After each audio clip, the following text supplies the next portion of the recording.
미국 F1 학생 비자 거절에 대한 설명을 드리도록 하겠습니다. 먼저 미국 비자가 거절이 되면 가장 혼란스러운 것은 거절 이유가 무엇일까 하는 그러한 것입니다.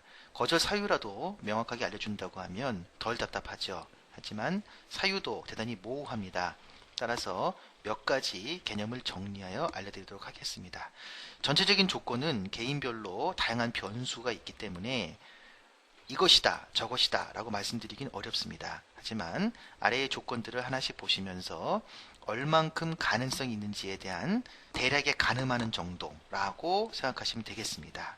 사실 학비나 생활비나 비용을 들이면서 미국에 가는데 이것까지 꼭 승인을 받아야 가느냐 라고 생각하실 수 있습니다. 하지만 미국에 체류하고 있는 한국인 7, 8명 중에 1명이 현재 불법 체류자 신분이라고 합니다. 이 정도 수치만으로도 현재 미국 내 불법 체류 국가 순위로 7위 정도라고 합니다. 그러니 얼마나 많은 불법 체류자가 있는지 아실 것입니다. 이것을 생각해 볼 때에 현재 영사들의 비자 인터뷰 제도는 이러한 점을 놓고 시작한다고 봐도 과언이 아닐 것입니다. 즉 불법 체류할 수 있는 가능성이 있다라는 전제하에 인터뷰를 한다고 볼 수 있는 것이죠. 미국 비자 거절 요소로서는 너무나도 다양하지만 일반적인 내용들을 먼저 한번 미국 비자 거절 요소는 다양합니다.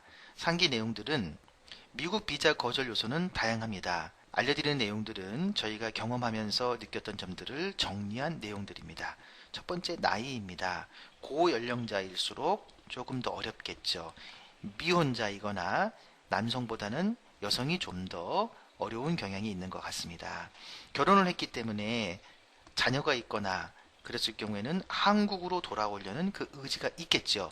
하지만 미혼자의 경우에는 아무래도 그러한 부분에 있어서는 약할 것으로 생각합니다. 미국 거절 사유를 보면요.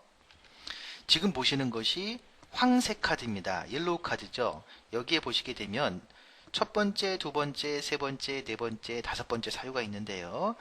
네 번째와 다섯 번째는 생략을 하고 첫 번째를 보게 되면 강한 가족적인 유대감이나 사회적인 유대감, 경제적인 관계를 충분히 증명하였느냐 라고 봤을 때 증명을 못했을 경우에 체크를 하는 겁니다. 그리고 지원을 한 비이민 비자에 맞는 자격을 갖추었거나 충분한 계획을 가지고 있다고 하면 여기에 체크를 하지 않았었겠죠. 즉 가족적인 유대감이 충분히 있어야 합니다. 그런 의미에서 미혼자의 경우에는 아무래도 스트롱 패밀리 타이가 되지 않겠죠. 그래서 위잭을 줄 수 있는 겁니다. 기혼자보다는 미혼자가 여기에 체크될 가능성이 좀 높다는 거죠. 소셜 같은 게 무엇이겠습니까? 사회적인 부분이죠. 이코노미는 경제적인 부분입니다. 만약에 한국에 사업을 오랫동안 하셨습니다. 그리고 입출금도 다양하게 있고 견실하게 운영을 하고 계십니다. 그렇다고 하면 한국 내에서 충분한 경제적인 관계를 가지고 있는 거죠. 돌아올 가능성이 높다는 것이죠.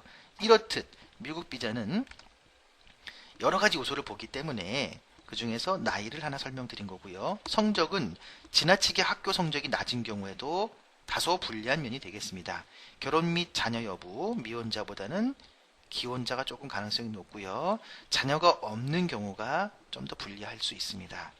지역으로서는 LA와 같은 한인이 많이 거주하는 지역이 다소 불리할 수 있죠. 그렇다고 해서 이거 하나 또는 요거 하나 단순한 이유만으로 되진 않고요.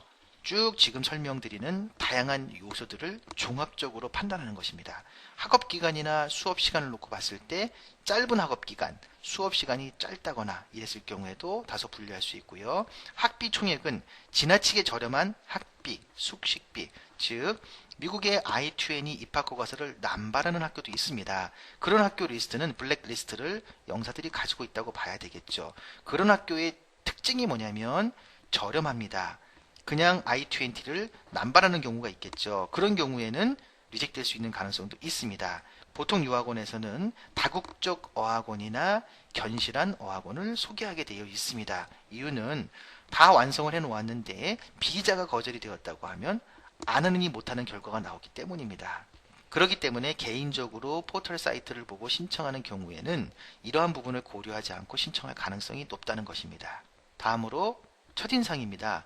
비호감을 줄 수 있는 표정, 옷차림, 말투 유의해야 되겠죠. 자신감 없는 말투, 무성의한 답변도 마찬가지입니다.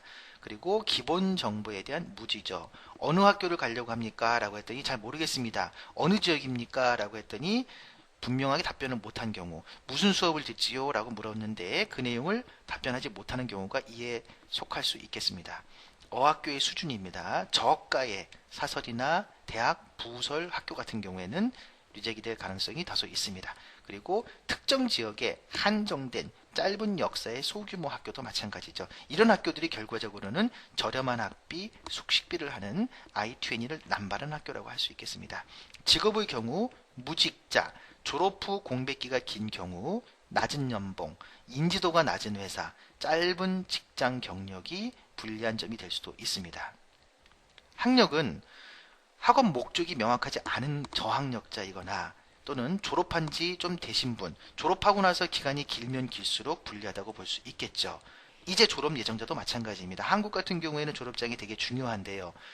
4학년 2학기 올해 졸업을 하는 사람들입니다. 그러면 기졸업자보다는 낫지만 그래도 현재 재학 중인 학생들보다는 다소 불리할 수 있겠죠. 남성보다는 여성이 좀 더 불리한 거, 이거는 좀 아쉬운 점입니다. 병력과 범죄 관련입니다. 지속적인 약물 처방이 필요한 경우, 전염성이 강한 질병 보유자, 음주운전, 폭행 등 범죄 경력이 있을 경우에는 다소 불리합니다. 이런 내용들은 DS-160 작성을 할 때 다 기록을 하게 되어 있습니다. 기록을 할 때 빼놓거나 했을 때 나중에 발각이 되면 영구 입국 거부가 될 수가 있습니다. 재정 보증입니다. 부모님의 직업, 재직자일 경우에는 재직증명서, 사업자일 경우에는 사업자 등록증, 사업자 등록 증명원 등을 제출하셔야 하고요.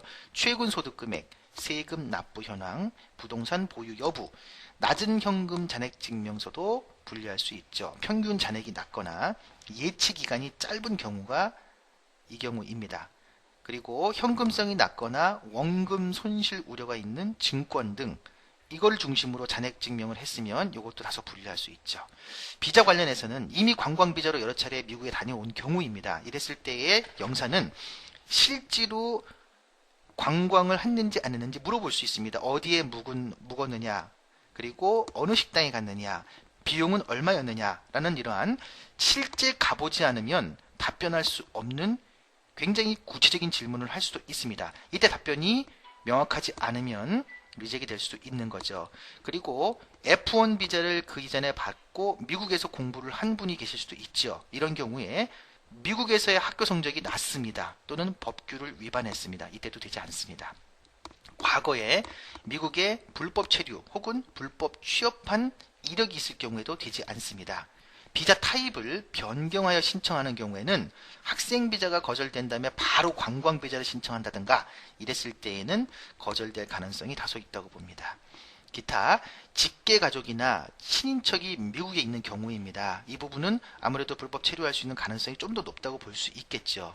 그리고 인터뷰를 하는 영사입니다. 사실 이 부분이 가장 까다로운 부분인데요. 인터뷰하는 영사는 권한을 가지고 있습니다.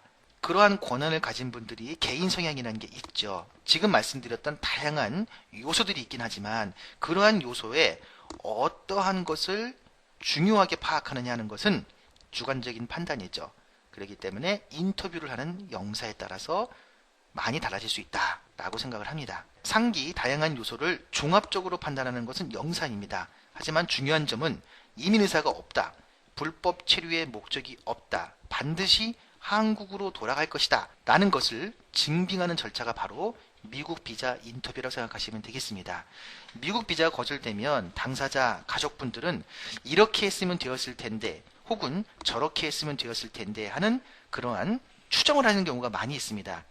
사실 지금 쭉 말씀드렸던 내용들처럼 굉장히 다양한 요소를 보고 결정을 하기 때문에 이러한 이유 때문에 거절되었기 때문에 이렇게 준비했으면 되었다라는 건 사실 객관적이지 않습니다. 그리고 어떠한 사유에 의해서 거절된 분이 다시 재신청을 할 때 그것만 보충한다고 해서 또 바로 나오는 것은 아닙니다. 왜냐하면 첫 번째 영사가 보았을 때에 A라는 이유로 거절을 했지만 B라는 영사와 인터뷰를 할 때 A라는 영사와 인터뷰할 때 부족한 부분을 보완했다고 해서 나머지 요소를 B 영사가 보지 말라는 법이 없습니다. 그렇기 때문에 다시 처음부터 준비한다는 마음으로 철저하게 준비를 해야 하겠습니다. 즉 미국 비자 거절 시 보완하는 방법을 말씀드리면, 거절이 되었을 때는 약 1개월 정도의 보관기간을 권유드립니다. 스터디 플랜이나 귀국한 후에 한국에서 3년이든 5년이든 이렇게 할 계획이다 라고 하는 플랜을 작성을 합니다. 부모님이나 본인의 시상 및 포상 내역을 기록합니다. 자격증, 추천서가 있으면 더욱 좋고요. 직장인 경우에는 복직 예정서, 만약에 자녀가 연수를 가거나 유학을 가는데 회사에서 학자금이 지원이 가능하다 그러면 학자금 지원 보증서, 부모님이 고연령이십니다. 이랬을 경우에 은퇴를 하셨거나 하면 재정적으로 취약할 수 있죠. 그런데 공무원이십니다. 연금도 받고 하시겠죠. 그러면 그러한 연금이 일정하게 들어온다고 하는 것을 증빙하시면 되겠습니다. 최종 요약을 드리면 미국 F1 학생 비자 거절에는 절대적인 이유가 없습니다. 이미 말씀드렸던 다양한 요소가 인터뷰를 하는 영사의 개인적인 판단에 의해서 결정이 되는 것입니다. 따라서 혹여 거절이 되었다고 하더라도 이를 반전시킬 수 있는 다양한 자료를 보완한다면 발급받을 수 있는 가능성이 있습니다. 왜냐하면 영사가 짧은 시간 내에 모든 요소를 다 보진 않습니다. 본인이 생각할 때 몇 가지 질문하고요. 나머지 부분들에서 보완이 되었음에도 불구하고 심지어 서류를 아예 보지 않는 경우도 많이 있습니다.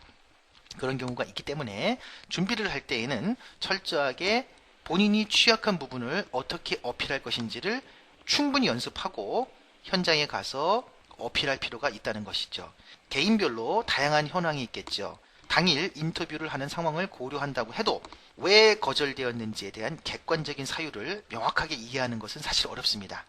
따라서 당일 영사와의 상담 내용과 본인이 제출한 내용들 중에서 어필하지 못한 부분이 무엇인지를 명확히 찾아내는 것이 중요하다고 할 수 있겠습니다. 본 내용만으로 비자 발급이 된다, 안 된다 라고 판정할 수 없습니다. 왜냐하면 일반화할 수 없는 것이기 때문이지요. 여러분들에게 도움을 드리고자 하는 마음에서, 그리고 비자 업무를 진행하면서 경험한 내용을 공유하는 차원에서 포스팅하여 드리고 설명하여 드렸습니다. 궁금하신 점은 언제든지 연락을 주시면 성심성의껏 답변 드리도록 하겠습니다.